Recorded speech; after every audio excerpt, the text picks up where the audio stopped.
Hi, everybody. Welcome back to the Holistic Pharmacy Podcast. I have yet another special guest with me today. Her name is Kathleen Klug, and she's a holistic health coach, educator, and author. So, welcome to the show, Kathleen. Thank you, Marina. Thank you for having me. Yes, it's my absolute pleasure. So, why don't we start with just a little bit of background of where you grew up and how you got into this line of work in the first place? Okay. Well, I started in a big family of 8 kids. I am a twin. I'm number seven, and my twin sister is number eight. And in the early 80s, when we were not even 20 years old, she started teaching aerobics, and I was her assistant and really just taking role so I could take her class, and kind of it was my quote unquote job. I will note during the 80s, this was like the beginning of aerobic dance, followed by the jazzercise phenomenon. So it was really early on, leg warmers, Reeboks, lots of fun, lots of jumping.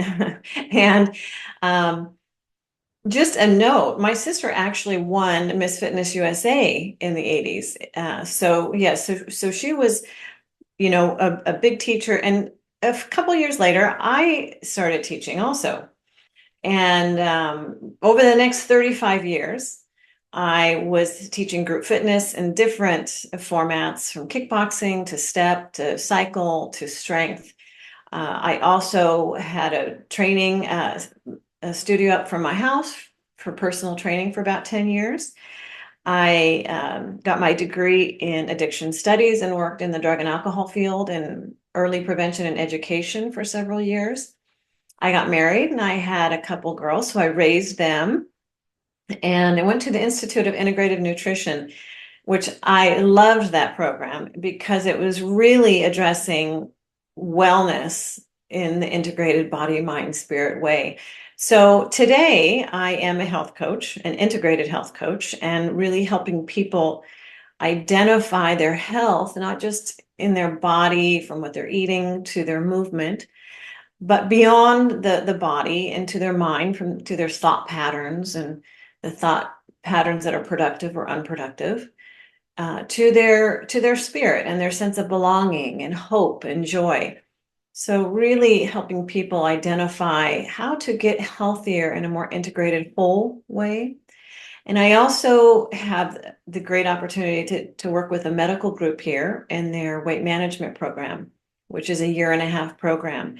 So we teach them skills, first of all, and new ways to behave, new ways to respond, and to practice, practice, practice. That's why it's a year and a half. So it's a wonderful program, and I really love facilitating these groups and watching people change their behavior that has very likely been practiced for decades. And so I really love what I'm doing right now, and it's really an integrative approach. Wow, what a lovely story. Thank you so much for sharing that. And by the way, I also trained at IIN, but I did it when they went virtual. Did you get to do it in New York? And where are you based now? I'm in California, and I did it also virtual. Cool. Yes, yes. Yeah. Yeah. I will say one thing about IIN. When I went through IIN, I felt like I had met my people. I felt like, oh my gosh, I'm not crazy all these years. And because when we have these ideas that we're connected and that, no, I'm not going to eat that, or, I do have this story where my daughter said, Mom, would you buy me soda? I'm doing this thing in school, and I'm going to show everybody how to do something, and they needed soda. And I said, I'm not buying soda. And I said, I might as well buy your class cigarettes. And she's just like, Mom, you're crazy. And I felt crazy because I was like, no, I'm not doing this. And there's a lot of forces out there that'll make you like, what's a little bit of, this garbage food? What's a little bit of this candy? Let them have it. And I just thought, oh my gosh, no. And so when I went to IIN, I thought, oh, I'm with my people, they get it. And I really love that program. Yeah, likewise. And I have to say, it sounds like there was a natural progression, right, from your health and fitness goals and your lifestyle, and then finding IIN and going into mind body work. And I'm much the same way. I have a dance background myself too. And then I have pharmacy school and all the other things that I've done. So tell me, like, what got you interested in health and why did you keep pursuing additional certifications and why did you add on these different aspects? Well, I was very fortunate to start early in my fitness, and so that became a lifestyle for me. I used to do a lot of triathlons. I was always teaching some kind of fitness format, and so it was a part of my life. I mean, certainly part of it I got paid for, which was amazing to get paid to move your body. And at this time, that time, we it was very normal to when you were leading a class of movement that you did it.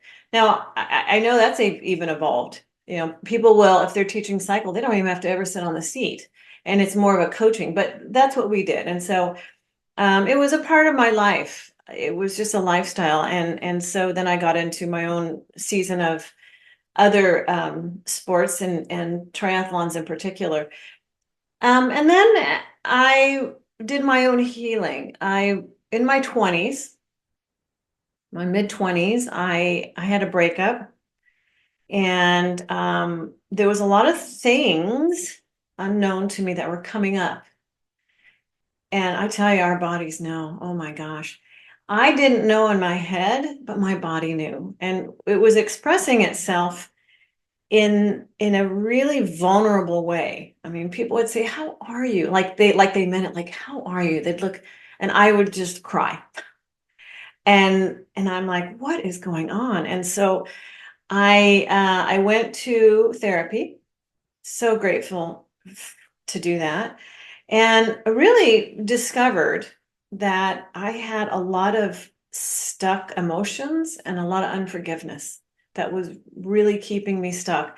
And I kind of went because, I was emotional. I had just broke up with my boyfriend, and there was a lot of, I didn't know it was this other stuff. And so I really worked through that. And my before and after, my story of transformation came from a deep and whole forgiveness for my dad. He was a raging and violent alcoholic, and there was a lot of trauma in the house because of that. And we have a big, wonderful family. Thank God, because you know there is connection in just having those kind of siblings to. But it was traumatic, and he was crazy, and I was afraid of him, and I was mad at him, and I had that in me, in my body.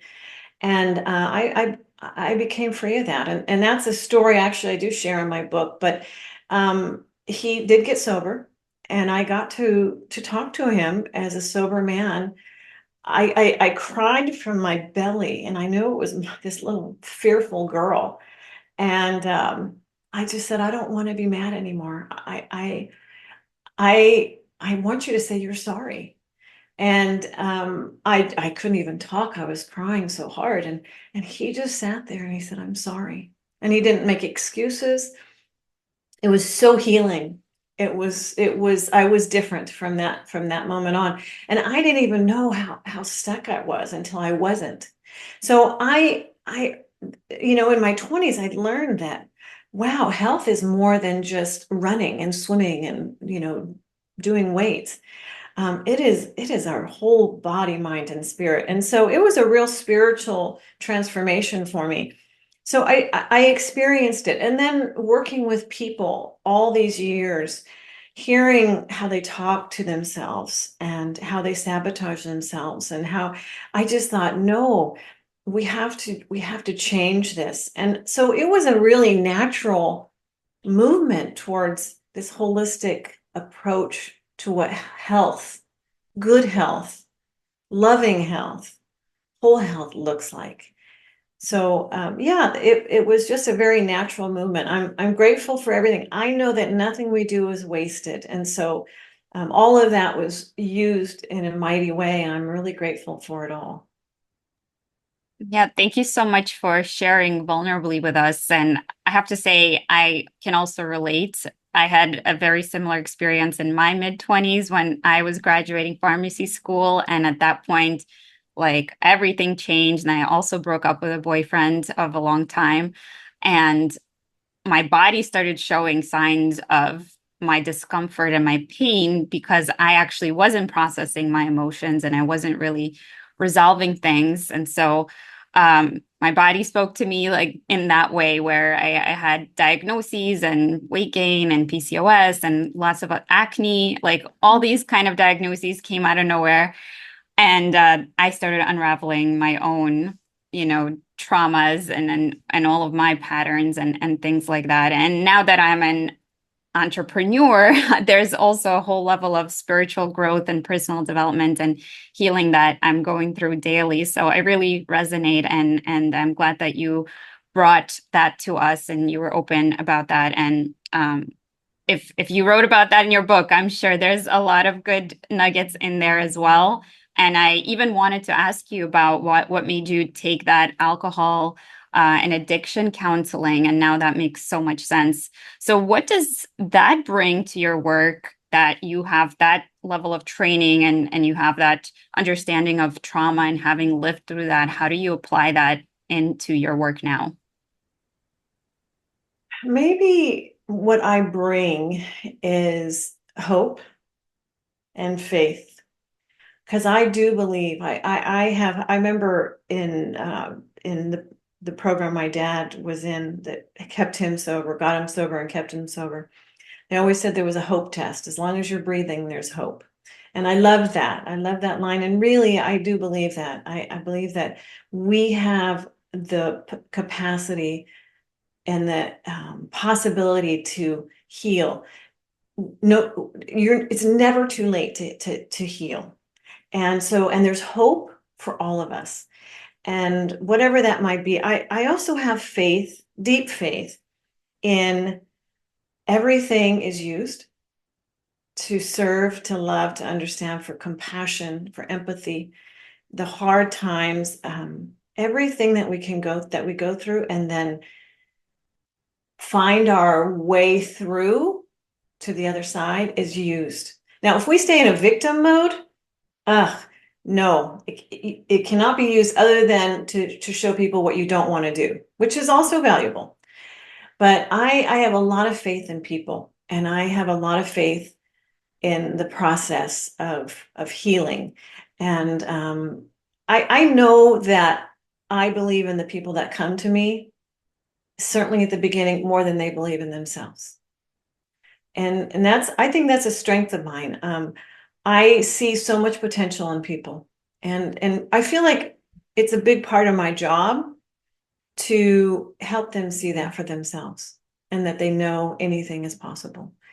And there's that saying, tell them what they want, and then you give them what they need. So they present with, I want to lose weight, I want to do this. Okay, I can help you with that. But what I know that they need is they need to start bringing new awareness into their life about how they are creating this, how they have created it, how their thinking patterns, how they are setting themselves up for this life that they don't want. And so they don't present like that necessarily, but it is my work, my job, to help them open up the possibilities into this new awareness. And then it's this new awareness then that they can start choosing differently. And then, of course, when we choose differently, we can create anything. I love that. Yeah, my core beliefs and how I live and how I serve is just by emphasizing the free will that we do have, like you said. So making the conscious choices to eventually stack into behaviors to eventually become the new version of you. So, how are you setting up your business and your services, or how did it maybe organically or I don't know, how did it grow and how are you now serving people? And then when you serve them, how do you bring that balance between not enabling their maybe negative learned victim patterns, but also being a very kind and compassionate guide for them?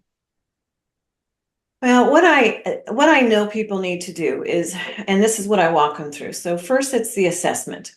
It's very similar to the IIN circle, but I've added a few more things to make it mine and to expand on a little bit for people to really relate to. So I have them do a personal assessment to what's working in their life. That's really important to acknowledge and to celebrate. And then what's not working the way they like and where they need more love, attention, intention. So they once they have this assessment tool, then I asked that they would just choose one area. And then we really do the start with one. And the idea is like, okay, where do you want to work? Well, I want to get physically stronger. Okay. And what we know as integrated beings is when you start working and improving in one area, other areas of your life, because we are attached and connected and integrated, start improving. It goes the other way too, you know. I always say, if you don't think one thing matters, one small thing, just eat a donut every day. One little donut. Just eat a donut once a day, right? I mean, within 30 or 60 days, you're going to need new clothes. You might have, some blood issues that you didn't, if you didn't already have them, and some certainly blood sugar issues. It might disrupt your sleep. You might have gut issues and you feel I mean, there's so many, and it's just one little donut. That's all it is. So we know that one little thing done consistently can move you in a direction. And so I really help people identify what is one thing you can do towards this area of, in this case, getting stronger. So we would really I would have them visualize what it is that they want. They can feel themselves, they can visualize themselves stronger. Because what I want them to connect with is what they want and why they want it. Why do you want a stronger body? Well, so I can play with my kids, so I can go hike, so I can do what I used to love to do that I can't do anymore, so I can travel comfortably, whatever it might be. So what do you want? Why do you want it? And then the how comes in. And I created this get in gear skills as the how. The GEAR, get in gear, is set your goal, get your environment down to support your goal, ask for the help that you need. So important. Nobody's an island and we all need support. And it can look like a lot of different things, but a lot of people are really resistant to asking for support. And that might be the thing that gets them unstuck, is creating accountability and support in their life. And then the R in the get in gear is reward. And this is about really rewiring the brain. And in this process, okay, this is the how.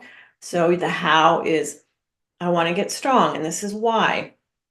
Okay, what's your goal? And when I do the get in gear, I mean, for this particular goal, it's a target behavior to do every day. Okay. It's lifting weights. In this particular case, getting strong. Okay. Incorporating your weight training. What does that look like? How many days a week? For how long? Are you going to hire a trainer? Whatever the case may be. And so that becomes the actual how to get strong. In this, I talk about, we do mindset, and I know what to talk about through just listening to them. But I was just talking to a gal yesterday, a participant, and she was very, very frustrated. She was in a plateau and she was really frustrated. And her body hurts, her knees hurt, and she's this and she's that. And I said, I do hear you. But I asked her if she could just bring more focus on to the things that she has accomplished. She's really accomplished a lot and she's forgetting it. She's forgetting. She's getting stuck in her problems and she lacks gratitude. So I said, I want you to shift into acknowledging and celebrating where you've come, and gratitude. I think gratitude is one of the best things that we can shift our state. I think it changes everything. So this is incorporated in all of the work we do. And it's really about bringing awareness to our state of being. Are we stuck in victim? Are we stuck in all our problems? And really helping people shift their thinking, and which shifts the state. I love that. Thank you so much for sharing insight into your process. And I mentor a lot of healthcare professionals that also want to get into coaching and more holistic things. So I'm curious if you could share with us what the business building part has been like, as far as what are you finding that's working, what type of containers you hold, and things like that. Yeah, boy, I always say, I just want to coach people. I just want to facilitate these groups. I love working with people. I don't really like the business part of it. I know it's just like necessary. And I've had to do my own switch in my own brain about kind of these automatic, like, I don't want to do that. And I'm like, okay, wait a minute, I get to do that. So it's not really one of my favorite things. But what I have done is I have gotten support. I've assistance with my social media and my website, and so and different kind of writing and stuff. I've also incorporated AI a bit, which has been helpful. So and then I'm working with a company that's helping get my book out, because I did self-publish it. And right now it's, especially with my book, and I'm moving even more into speaking. So I feel like now I'm shifting gears again. So it's a lot of trial and error, but I work with a lot of people, and they have referrals, and that's probably the best source of what I do, and my clients is really referrals. And so I haven't found like the great key to get out in the world real big, other than I work with a lot of people and they help me do that. Yeah, that totally makes sense. Now, is your practice based on one-on-one work, or are you also having other streams of income? I do one-on-one, and I also do groups. I say small groups, and I've always done small groups. I am expanding my groups though. And I am reaching out now into medical professionals who tell their patients, okay, look, you need to lose weight. You need to start eating better. You need to start moving. And they say, come back in 6 months and let me know how you're doing. Because if you don't change this, you're going to be on this medication and this medication and this medication, or they already are. And their patient goes, okay, and then they leave and they don't know where to start. So I'm going to be starting a program in 2025, and I'm just starting this outreach to medical professionals who want to give their patients a resource. Their prescription is, you need to start exercising, and you need to change your diet. They don't know, the physicians don't know how to do it, and they're not equipped to do that. The patients don't know how to do it. So I want to be a resource for them. And what I want to do is I want to be able to grow the community. So it will be a bigger group. I do facilitate groups right now up to 50. And so it's an interesting dynamic. It's not a one-on-one, but there is a beautiful connection. And I try to really connect the people within the group to each other, because they can bond. We meet as a group, and then we'll do breakouts. And so it's kind of fine tuning, like, how do you do that, and finding a balance. You have the people that always show up and always raise their hand, and then you have the people that always don't. But it's just kind of finding that fine tuning. But I read the book Change or Die by Mr. Deutsch, and he talked about this idea of when we are confronted with, if I don't change, I'm going to die. And he took Dr. Dean Ornish's group, and he looked at them who had the heart disease, and how most people, even faced with this diagnosis of heart disease, and just certain death if they don't change their behavior. They still don't.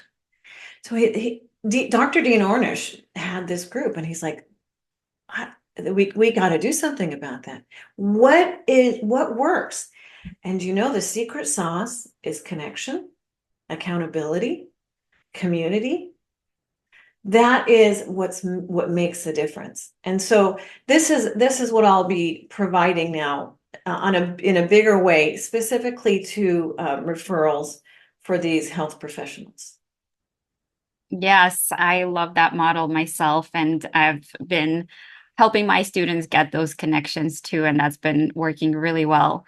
Um, and I think what you're referring to as far as the change, it reminds me of another concept I heard, that change is God, or another way of saying it is the only consistent thing in life is change, right? So nothing is static, everything is actually dynamic, and we have to recognize that and change along with it, right? And not let it pass us by. So I love that you are bringing that in.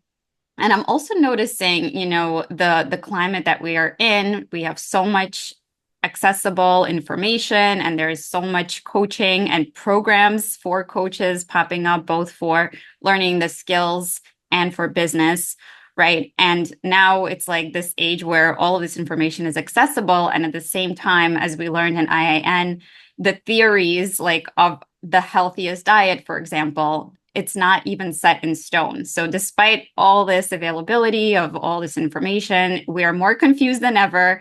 And according to social media, right, on the comment sections, you could see how people turn on each other and everybody's divided. And there's all of this shaming going on. Like you mentioned, you are a good mom, right? And you're trying to educate your own kids about healthy foods and restricting bad foods, right? But other moms will say, okay, that's shaming because not everybody has access to that information and the ability to buy better food. So, how do you navigate all of this kind of politics and philosophy and division in your practice? Oh, that's such a good question. Um, to the idea of change, this idea that change is hard, but staying the same is harder. And so this is a really, I think, motivating idea. And it can get people unstuck from this is hard, yes, but staying the same is way harder. So about the nutrition, I remember in the early 80s, my first nutrition class in college. And I remember my teacher stood up there and said, half of what I'm going to teach you, we will find is not true. And I remember thinking, what? And I get it. Of course, it's true. I mean, you look at they're finding new planets. The solar system is this, and wait a minute, we found some more planets. No, nutrition is a science. And so we, first of all, at that scientific level, we're discovering a lot of new things. In the 80s, Fit or Fat came along, and they said, if you don't want to get fat, stop eating fat. And so people went to sugar-free. Sugar-free exploded, and everybody got fat. And so we're learning, and then eggs went in jail, and then they got free and all that. So yes, it is so interesting because these, if whatever wherever you want to go, if you want to go vegan, you're going to find evidence to go vegan and why it's better. If you want to eat carnivore, then you're going to find evidence for that. And so what I think is like, there's truth in all of it, but it's not the truth. And I don't know what the truth is. I don't know that there is one truth for everybody because we are all individual, and somebody that can eat this, another person can't for whatever reason. So there's not just one way of eating. But what I will say is that there's, through all the diets and the ideas and the theories and the fighting and the, styles, is Whole Foods. If you go to Whole Foods, you can't go wrong. And these diets that are called out, well, they work good. What's common about these diets, quote unquote, these diets, these ways of eating, is almost all of them, not all of them, but almost, is they reduce they reduce food that is produced, that is not whole foods, highly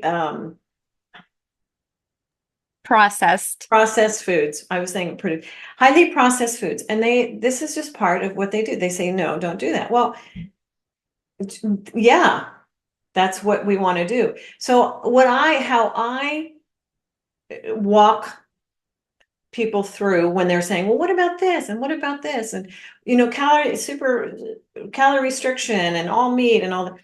Eat whole foods, eat whole foods. And that's really my answer. And I'm not going to tell them a way to eat. I will help them identify what a whole food plate looks like and what balanced macronutrients looks like. And there's a lot of argument about that too.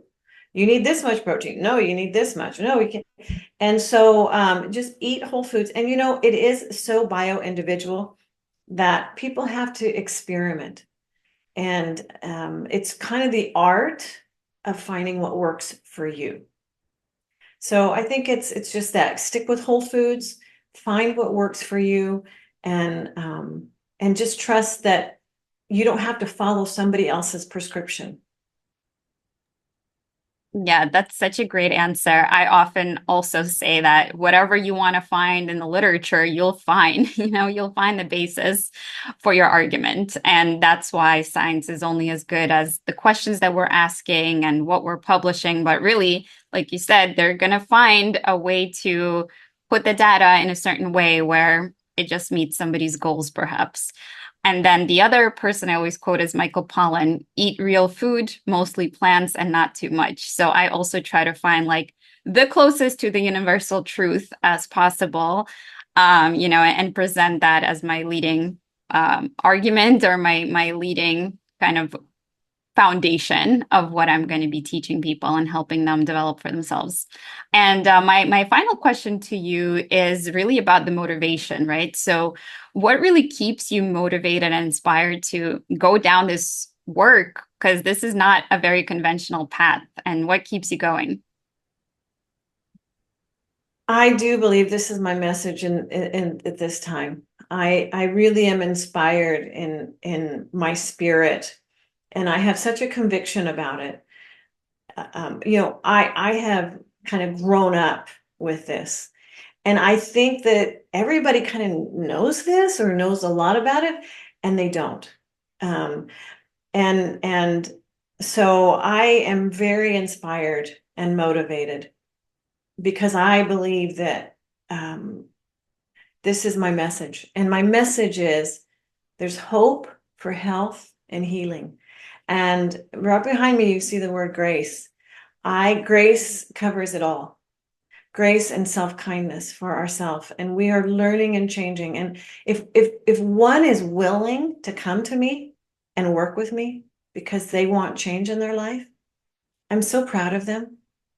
I think it's a beautiful, bold thing to do and courageous, and it's a beautiful step of self-love. And so yeah, I stay motivated. I know this is my message, and change is complicated.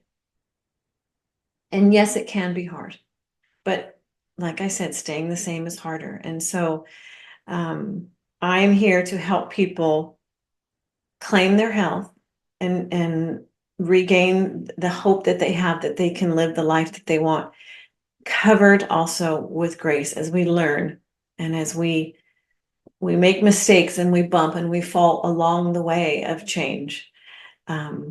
So that's my message. And I literally wake up every day so grateful and so thankful that I am here today. And I know that my heart responds to this.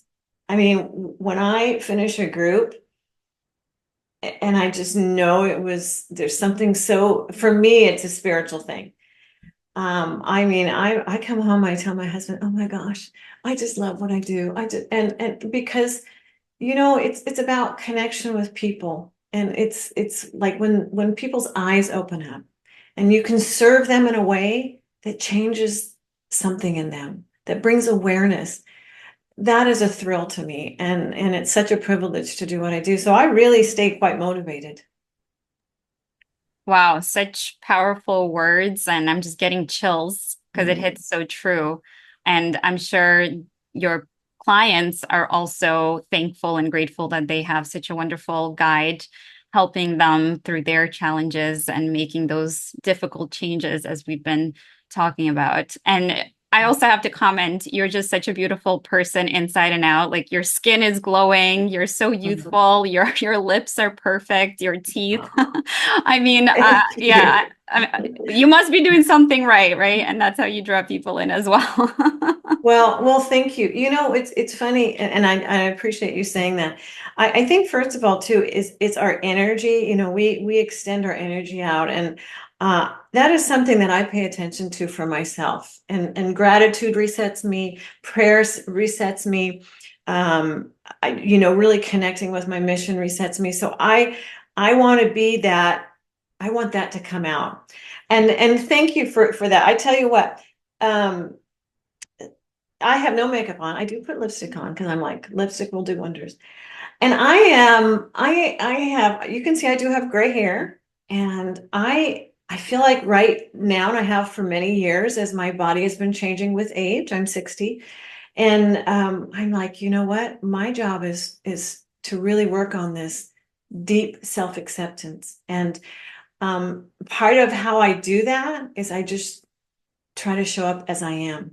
And so I thank you for just seeing beauty in that, because I think that this we get um, this mirror from other women, and not from men. You know what I mean? When sisters, when the women, feminine energy and women come together and say, "You're beautiful," and we're just who we are.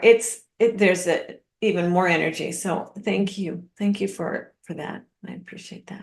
Yeah, we are reflecting each other's energies right now. And I'm so grateful that we had this conversation. And I hope that it helps other people spark something, ignite something in them. And if you just have one more minute left, I'd love to do a rapid fire round with you. Absolutely. All right, awesome. So my number one question I ask everybody is, what's your number one advice to improve somebody's quality of life right now? Start with one. Decide what you want and start with one aligned action to move in that direction.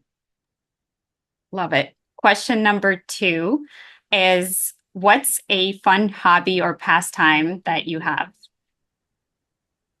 I walk every day. That's one of the things I do. I don't know if we call it a hobby. I do it for health, but I do it for my mental health, my spiritual health, my physical health. So that's one thing I do. I just spent 3 months in Costa Rica, which was wonderful. And both my husband and I learned to surf. And I think I love it. It's really fun, and the water is warm, and it's there's an adrenaline that is just really fun. So that might be a new hobby I might have to seek out. I get these surfers who drop everything to go get the waves. Love it. And then, what's your favorite meal to cook or to consume? Oh, I love a good salad. Like just it has just lots of stuff in it. I really do love grains. We have a farmer's market. It's my Saturday ritual. And when I come home, I wash everything and I prep everything, and it gets me really excited. I think it's like beautiful. It's kind of like holy to have this beautiful, this food right in front of you that was grown from the earth and from the farmers just picked it the day before. And so, yeah, I love a good hearty salad, and then I can throw whatever in it, from some fish to some chicken or whatever it might be. But just a night with nuts and seeds. I put nuts and seeds in everything. So yeah. Awesome. So, why don't we end with any advice you have for somebody going through a really tough time or having a really tough day, and then your contact information, how people can find out more about you. Yes. Well, talking with this gal, this participant last night reminded me that um, gratitude shifts us. So it can shift us from feeling really bad, like we don't have enough, or that poor me, or all these things are going tough, to wow, I'm so blessed. And so I think gratitude is one thing you can do right now that can literally change how your body responds, your thoughts, the energy that you're giving out, and then of course the energy that you're receiving because of that. And so gratitude is a superpower, and it's accessible at any time to anyone. And it can just start with thank you for. And so I think that's a huge way to help people. Remind them, really, it's just reminding them. And then people can reach me at KathleenKlug.com. It's my last name is Klug. I also have KathleenKlugBook.com, which is where my book is at, and Kathleen Klug Health on Instagram. So yes, thank you, Maria. Thank you for what you do, because it takes all of us to be our light, and there's there's a lot of people that need us, need the need the information we have, the tools that we have, but also the faith that they can change and get healthy. So I love connecting with fellow workers who have that passion to help and spread the word of this hope for health. So thank you for what you do, and thanks for having me. Thank you so much for being such a gracious guest today. And I learned so much from you, and I really enjoyed being in your energy. And I hope we keep in touch. Have a great day. Thank you so much. Bye. Bye.